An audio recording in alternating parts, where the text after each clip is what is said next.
성경 말씀 읽어드리겠습니다. 지난주에 이어서 마태복음 1장 18절부터 28절까지 읽어드리겠습니다. 예수 그리스도의 나심은 이러하니라. 그의 어머니 마리아가 요셉과 약혼하고 동거하기 전에 성령으로 잉태된 것이 나타났더니 그의 남편 요셉은 의로운 사람이라 그를 드러내지 아니하고 가만히 끊고자 하여 이 일을 생각할 때에 주의 사자가 현몽하여 이르되 다윗의 자손 요셉아 내 아내 마리아 데려오기를 무서워하지 말라. 그에게 잉태된 자는 성령으로 된 것이라. 아들을 낳으리니 이름을 예수라 하라. 이는 그가 자기 백성을 그들의 죄에서 구원할 자이심이라 하니라. 이 모든 일이 된 것은 주께서 선지자로 하신 말씀을 이루려 하심이니 이르시되 보라 처녀가 잉태하여 아들을 낳을 것이요 그 이름은 임마누엘이라 하리라 하셨으니 이를 번역한즉 하나님이 우리와 함께 계시다 함이라. 요셉이 잠에서 깨어 일어나 주의 사자의 분부대로 행하여 그의 아내를 데려왔으나 아들을 낳기까지 동침하지 아니하더니 나음의 이름을 예수라 하니라. 지난 주일에 이 본문을 살펴보았고 오늘 한 차례 더 살펴보려고 합니다. 지난 주일에 23절을 중심으로 살펴보았습니다. 그렇게 살펴보았지만 이 부분에 대하여 좀 더 들여다볼 부분이 있어서 오늘 이 구절을 중심으로 살펴보고 마무리를 하려고 합니다. 지난 주일에 말씀드린 주된 내용은 다음과 같습니다. 유다의 왕 아하스 때에 아람의 군대가 유다를 멸하기 위해 쳐들어왔습니다. 이때 하나님께서는 유다를 구원해 주실 것이니 징조를 구하라 라고 말씀하셨습니다. 그러자 아하스 왕은 하나님께 징조를 구하지 않겠다고 말씀을 드렸습니다. 아하스 왕이 징조를 구하지 않은 이유는 아하스 왕은 만일 자신이 하나님께 징조를 구하면 그것은 하나님을 시험하는 일이 혹시 되지 않을까라는 생각이었습니다. 그러니까 아하스 왕이 하나님께 징표를 구하지 않은 그 마음의 그 저변의 생각은 굉장히 옳고 또 바람직한 것입니다. 이에 대해 이사야서 7장 12절은 이렇게 말합니다. 아하스가 이르되 나는 구하지 않겠습니다. 나는 여호와를 시험하지 아니하겠습니다. 징표들이 이루어지면 구원하신 것이고 징표들 안 되면 구원하지 않은 것이고 징표 때문에 하나님을 시험하는 죄를 범하지 않겠다는 아하스 왕의 모습입니다. 자신이 징조를 구하지 아니해도 하나님께서는 원하시면 이 징조와 무관하게 자신들을 구원해 주실 것이다 라는 믿음이 있었음을 간접적으로 알려줍니다. 아하스는 하나님께서 얼마든지 자신의 뜻에 따라 유다 백성을 구원해 주실 분이시기에 이 구원을 전제로 하는 또 조건으로 하는 징조를 구하는 것이 혹 하나님을 시험하는 일은 되지 않을까 염려했던 것 같습니다. 아하스 왕의 대답을 들은 이사야 선지자는 친히 하나님께서 그러면 한 징조를 보여주실 것이다 라고 말씀하십니다. 이사야서 7장 14절은 다음과 같이 말합니다. 그러므로 주께서 친히 징조를 너희에게 주실 것이라. 보라 처녀가 잉태하여 아들을 낳을 것이요 그 이름을 임마누엘이라 하리라.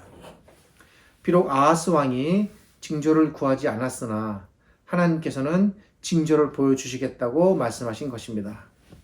그런데 이 징조는 아람 왕이 유다를 침공했던 당시에 나타나지 않았습니다. 이 징조는 수백 년이 흐른 뒤에 나타났습니다. 이 징조가 비록 아하스 왕 당대에 나타나지 않았지만 징조가 나타나기 이전에 하나님께서는 벌써 유다를 아람 군대로부터 물리쳐 이기게 하셨습니다. 과연 그럴까? 이에 대하여 이사야서 7장 1절은 다음과 같은 사실을 알려줍니다. 우시아의 손자여 요담의 아들인 유다의 아하스 왕 때에 아람의 르신 왕과 르말리아의 아들 이스라엘의 베가 왕이 올라와서 예루살렘을 쳤으나 능히 이기지 못하느니라. 그러니까 7장 1절은 이 전쟁의 결과에 대해서 미리 이렇게 알려주고 그리고 그 과정을 2절부터 설명하는 겁니다. 그 뒤에 이어지는 이사야서 7장 2절을 보면 이 전쟁의 승리가 결코 유다의 강성함을 통해서 유다의 힘으로 얻어진 승리가 아님을 알 수 있습니다. 아람과 이스라엘이 동맹군을 결성해서 유다를 침공했을 때에 당시 아하스 왕의 마음과 그의 백성의 마음이 숲이 바람에 흔들림 같았더라 라고 7장 2절은 알려줍니다. 아람의 침공을 받은 아하스 왕과 당시 유다 백성은 숲이 바람에 흔들리는 것처럼 그렇게 떨며 두려워하였다는 것을 알려주는 겁니다. 그러나 그들은 마침내 이 전쟁을 승리로 이끌었습니다. 그러기에 이 전쟁은 결코 유다의 힘으로 이긴 전쟁이라 볼 수 없습니다. 이 전쟁의 승리는 분명 하나님께서 도우셔서 이기게 하신 승리입니다. 구체적인 전쟁의 과정은 나타나 있지 않아도 증표와 그리고 승리하였다는 1절의 기록과 그리고 그들이 전쟁 전에 얼마나 두려워 떨었는가를 알려주는 그 2절의 기록들이 이런 사실을 알려주는 겁니다. 이러한 사실을 이 전쟁의 승리가 이루어진 뒤에 나타난 증표가 또한 증거합니다. 하나님께서는 반드시 유다를 구원하실 것이다 라는 것에 대한 증표로 장차 처녀가 아기를 잉태할 것이며 그 이름이 임마누엘이 될 것이다 라고 말씀하셨습니다. 그런데 유다가 전쟁에서 승리를 했습니다. 비록 오랜 세월이 흘러서 마침내 그 증표가 훗날에 나타났지만 이 증표가 나타났으면 무엇을 의미합니까? 바로 이 전쟁이 하나님의 도우심으로 일어난 승리라는 것입니다. 그리고 하나님께서 말씀하신 대로 처녀 마리아가 아기를 잉태하는 사건이 일어나게 됩니다. 유다의 승리 이후에 증표가 나타났지만 유다의 승리가 하나님께서 이루신 승리였음을 알려줍니다. 마태복음 기록자는 마리아가 예수님을 잉태한 사건을 소개함에 있어서 마리아가 예수님을 잉태한 것은 이사야서 7장 14절에서 하나님께서 구약시대에 아하스 왕에게 말씀하신 그 약속의 말씀, 구원의 말씀을 이루셨음을 알려주는 겁니다. 그리고 기록자는 아하스와 유다의 승리가 하나님께서 이루신 승리였음을 또한 증표를 통해 알려줍니다. 그리고 아하스 왕의 승리가 참으로 하나님께서 이루신 승리였다는 사실을 알려주는 또 다른 중요한 표현이 이사야서뿐만 아니라 오늘 본문 안에 동일하게 공통적으로 등장하는 한 표현이 있습니다. 이것은 오늘 제목과도 연관이 되는 부분인데 태어날 아기의 이름이 임마누엘이 될 것이다 라는 말씀입니다.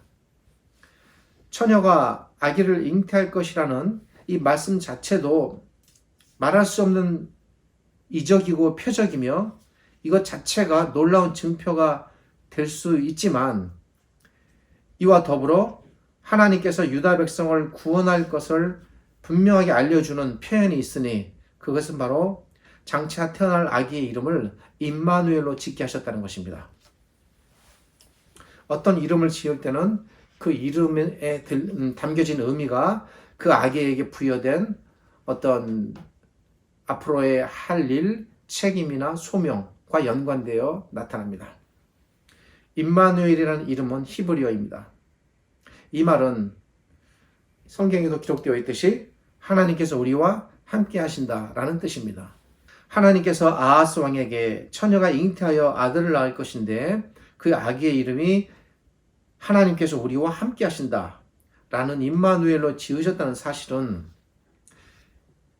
이렇게 이름을 짓게 하신 의미가 무엇인가가 너무나도 명백하게 드러납니다. 그것은 바로 하나님께서 자기 백성과 함께 하시겠다는 것입니다. 그리고 하나님께서 자기 백성과 함께 하시겠다는 사실을 눈에 보이는 증표로 보여주기 위하여 처녀가 아기를 잉태할 것이다 라고 말씀하신 겁니다. 그러니까 처녀가 아기를 잉태하여 낳는 일 자체는 있을 수가 없는 일입니다. 그런데 그 일이 일어난다면 하나님이 자기 백성과 함께 하겠다는 것이 증거된다는 겁니다. 아기의 이름이 하나님께서 우리와 함께 하신다라는 임마누엘이라는 이 이름 자체가 하나님께서 반드시 유다를 구원하실 것이다 라는 사실을 알려주는 증거가 되고 보증이 되었습니다. 이 이름대로 정말 하나님께서는 아하스 왕과 그리고 유다 백성과 함께 하셨습니다. 함께 하신 결과 그들은 아람의 군대를 물리쳐 이길 수 있었습니다. 그런데 지난 주일에 말씀드린 것처럼 이러한 증표의 출현은 아하스 왕의 승리가 하나님께로부터 나왔음을 뒷받침하지만 그러나 그것으로 끝나지 않았다는 겁니다. 이 증표가 갖는 의미가 처녀가 잉태하여 아들을 낳을 것이다 라는 이 증표는 아하스 왕의 승리가 하나님께로부터 나왔음을 알려주지만 동시에 여기서 머물지 않고 장차 하나님께서 구약시대에 그러하셨던 것처럼 앞으로 나타날 신약시대에도 하나님의 모든 백성을 함께 하시고 구원하시겠다. 즉 장차 나타날 구원을 위한 증표로 주어졌다는 사실을 우리가 알아야 합니다. 이런 의미에서 처녀가 잉태하여 아들을 낳을 것이다 라는 말씀은 하나님께서 구약시대뿐만 아니라 장차 올 신약의 모든 시대에도 변함없이 자기 백성을 구원하시고 자기 백성과 함께 하실 것을 알려주는 그런 의미에서 이중적 증표의 의미를 갖는다라고 지난 주일에 말씀드렸습니다. 처녀가 잉태하여 아들을 낳으리라 라는 이 증표가 구약시대에는 아하스와 유다 백성의 구원을 위한 증표로 주어졌다면 하나님께서는 이 증표를 실제로 처녀 마리아를 통해서 한 아들을 우리에게 주심으로써 이제는 구약시대뿐만 아니라 이 신약의 시대에도 여전히 우리를 우리의 모든 대적으로부터 반드시 구원해 내실 것을 위한 증표로 주셨음을 우리가 알아야 한다는 겁니다. 그리고 여기서 우리가 주목해야 할 중요한 사실은 아기의 이름이 임마누엘이라는 사실입니다. 말씀드린 것처럼 하나님께서 아기의 이름을 임마누엘로 짓게 하신 것은 자기 백성과 함께 하신다는 사실을 알려주기 위함이었습니다. 왜냐하면 임마누엘이라는 이름처럼 하나님께서는 구약시대에 실제로 자기 백성과 함께 하셨기 때문입니다. 우리가 창세기 출애굽기를 더불어서 모세경을 잘 읽어보십시오. 이스라엘 백성의 출애굽으로부터 그들이 가나안 땅에 들어가기까지 단 하루도 한순간도 하나님께서 자기 백성과 함께하지 않은 때는 없었습니다. 모든 순간순간마다 하나님께서 자기 백성과 함께 하셨고 밤낮으로 보호하셨으며 이끄셨습니다. 그런데 그럼에도 불구하고 하나님께서 아기의 이름을 또 임마누엘로 짓게 하셨다라는 것에 특별한 의미가 부여되는 겁니다. 구약시대는 하나님께서 사실 이 이름과 상관없이 하나님께서 보이신 모습 자체가 임마누엘입니다. 자기 백성과 함께 하신다는 사실들을 구약의 역사들을 통해서 끊임없이 보여주셨습니다.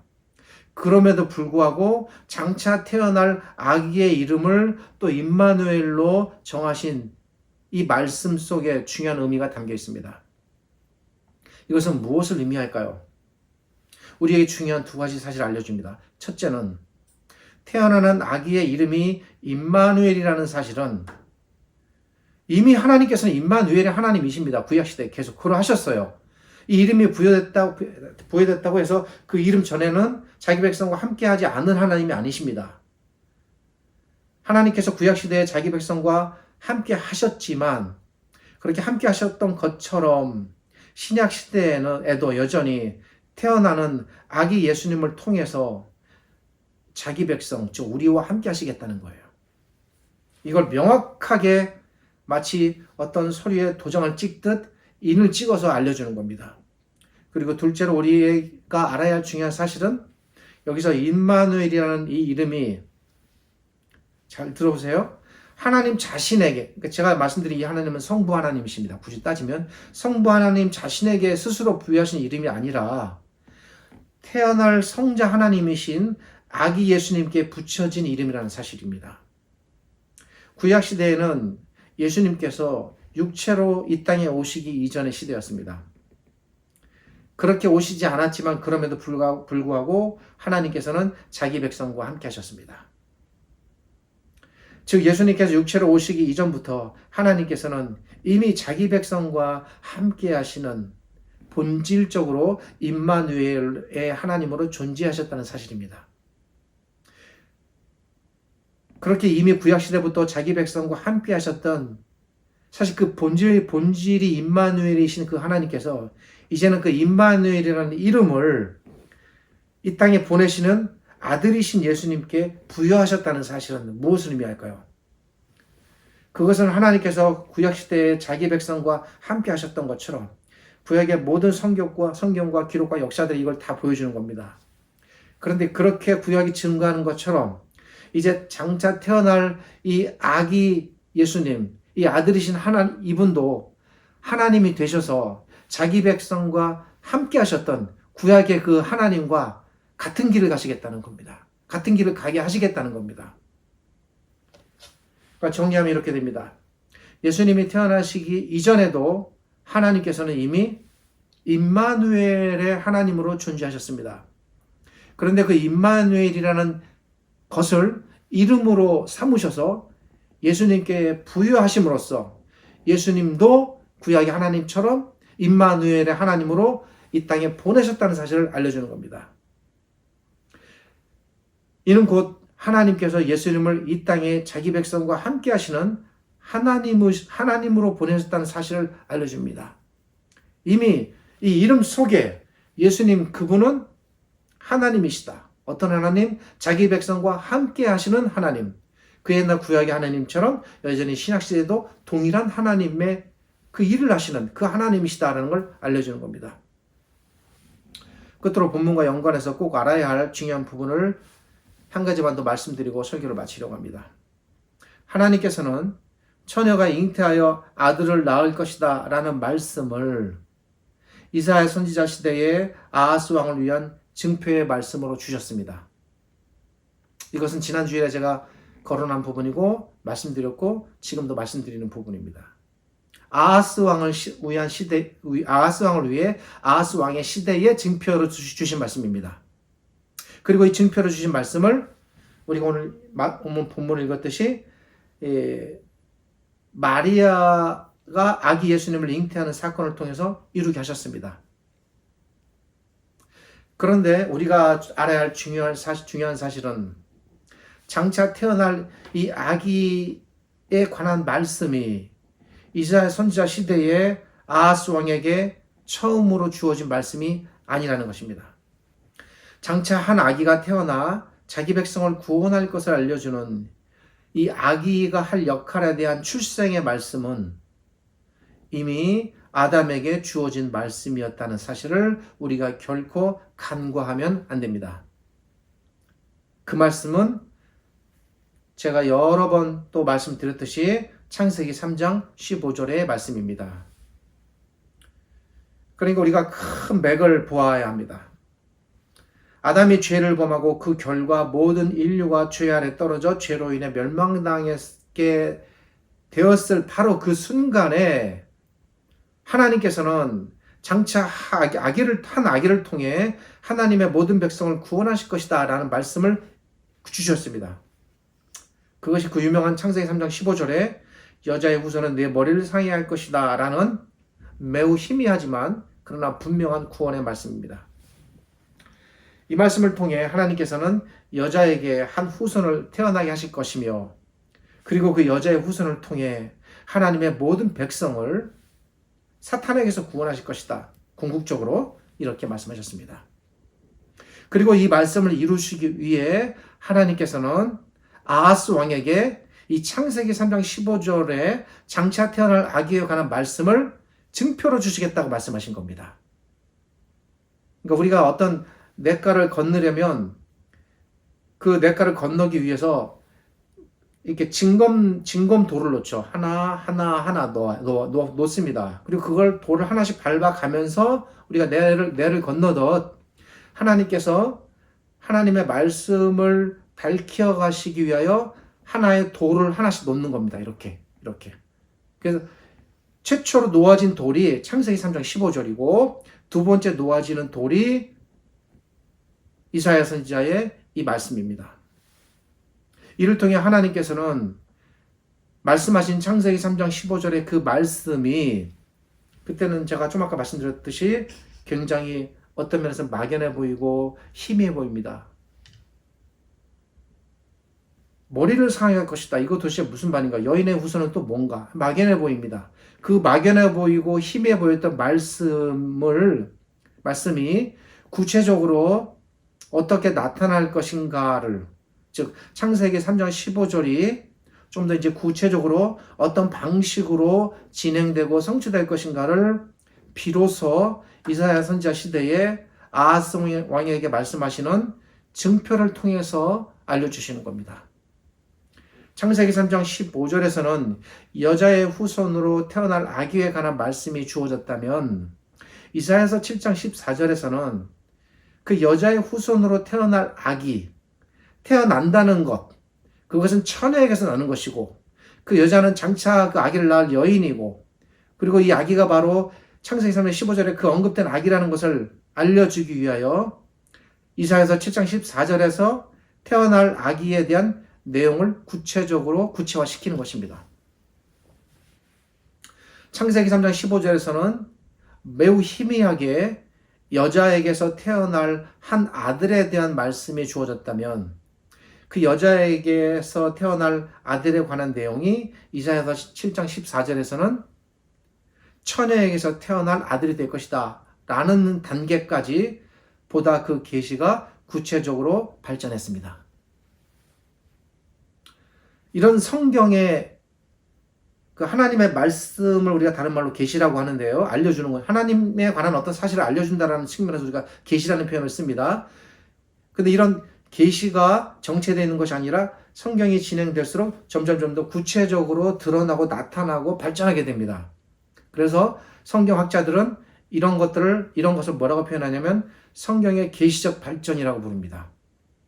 성경은 이렇게 어떤 주어진 계시가 그것이 사라지거나 묻혀지거나 정체된 상태로 있는 것이 아니라 점점 발전하고 구체화되어 점점 그리스도께까지 이르게 되는 과정, 이것을 보여줍니다. 이것이 이사야 7장 14절이 갖는 창세기 3장 15절에 대한 중요한 계시적인 발전 단계입니다. 중간 단계입니다. 그리고 창세기 3장 15절을 통해 주어진 태어날 여인의 후손에 관한 말씀이 아하스 왕에게 주어진 증표의 말씀을 통해서, 그리고 마침내는 마리아를 통해 성취되는 단계까지 이르게 되는 겁니다. 여기까지가 창세기 3장 15절이 이사야서 7장 14절이라는 이 단계를 거쳐서 마침내 마태복음 1장에 이르는, 그래서 그 여인이 마리아였구나, 그리고 그 여인에게서 정말로 처녀 마리아에게서 아기가 태어났구나, 그리고 그 아기가 마리아에게서 태어나는 예수님이시구나, 그 예수님이 하나님, 이 땅에 오시는 하나님이시구나, 그리고 그분이 바로 자기 백성과 함께 하신다는 임마누엘의 하나님이시구나, 이런 것들이 모두 다 드러나는 겁니다. 그러니까 창세기 3장 15절에 그 매우 희미했던 계시가 이사야서를 거쳐서 마태복음에 이르자 비로소 완전한 그 계시의 모든 본질과 모습이 확연하게 다 드러나게 되는 겁니다. 정리하면 이렇습니다. 하나님께서는 이미 에덴 동산에서 장차 하나님의 모든 백성을 구원하실 한 아기를 주시겠다고 최초의 약속을 주셨습니다. 그 아기는 최초의 여인의 후손으로 제시됐습니다. 그렇게 제시된 약속의 아들이 구약시대를 통해 이사야 선지자 시대에 장차 처녀에게서 태어난 아기로, 그리고 그것이 증표로 제시됩니다. 그리고 마침내 그 약속들, 창세기 3장 15절과 이사야 7장 14절의 그 증표는 마침내 처녀 마리아가 아기 예수님을 잉태하는 일을 통해서 완성되는 겁니다. 그러기에 오늘 이 말씀, 처녀 마리아가 아기 예수님을 잉태하는 이 사건을 결코 단편적으로 예수님의 출생 사건으로만 이해하시면 성경을 너무나 제한적으로, 부분적으로 이해하시는 겁니다. 창세기 3장 15절에 기록된 구원의 약속에 대한 성취가 동시에 성취가 되며, 동시에 이사야서 7장 14절이 말하는 그 증표의 성취가 됩니다. 오늘 우리는 마리아의 예수님의 잉태가 난 이 기록을 이러한 성경 전체의 관점을 통해서 읽어내실 수 있기를 바랍니다. 여자의 후손은 내 머리를 상하게 할 것이다 라는 말씀이 이사야 선지자 시대에 처녀가 잉태하여 아들을 낳을 것이며 그 이름을 임마누엘로 하리라 라는 것으로 발전됐고, 그리고 마침내 마리아를 통한 그리스도의 출생으로 완성되었습니다. 말씀을 마치겠습니다. 그러면 예수 그리스도는 어떤 분입니까? 그분은 한마디로 제가 감히 정리한다면 약속을 따라 우리를 구원하실 그 여인의 아들로 오신 분입니다. 또한 예수 그리스도께서는 우리를 구원하시기 위해 이 땅에 오신, 그리고 말씀대로 약속대로 우리와 함께 하시기 위해 오신 임마누엘 되시는 하나님이십니다. 우리를 구원하실 하나님, 우리와 함께 하시는 하나님, 그 하나님이 바로 우리의 주가 되시는 예수 그리스도라는 사실입니다. 그리고 그것은 이미 에덴에서 주어졌고 구약에서 주어졌고 그리고 마리아를 통해 성취됐다는 겁니다. 예수 그리스도께서 오심으로써 이 땅에 하나님께서 우리와 함께 하시는 이 새로운 시대가 열렸습니다. 예수 그리스도께서 친히 우리와 동일한 몸으로 이 땅에 오심으로 말미암아 하나님이 어떻게 자기 백성과 함께 하시는가, 함께 사시는가, 함께 먹고, 함께 자고, 함께 거닐며, 함께 대화 나누시고, 자기 백성들과 함께 한다는 게 어떤 것인가를 그 삶을 이 땅에서 짧은 시간이지만 보여주셨습니다. 이렇게 우리 하나님은 자기 백성과 함께 사시는구나 보여주신 것입니다. 그렇게 함으로써 이 새로운 의미의 임마누엘의 하나님의 시대가 우리에게 열렸음을 본문이 우리에게 알려줍니다. 그 예수님께서 지금은 몸으로는 부활하셔서 이 땅에 육체로는 머무시지 않으시지만 그러나 그분께서는 결코 몸이 머무지 않으신다고 해서 그분이 떠나신 것이 아닙니다. 그분께서 여전히 우리와 함께 하시고 우리 곁에 머무시기 위하여 당신이 올라가시면서 우리에게 성령 하나님을 보내주셨습니다. 그러니까 성부 하나님, 성자 예수님, 성령 하나님을 통해서 끊임없이 하나님께서는 임마누엘의 하나님을 우리 곁에 머무시는 겁니다.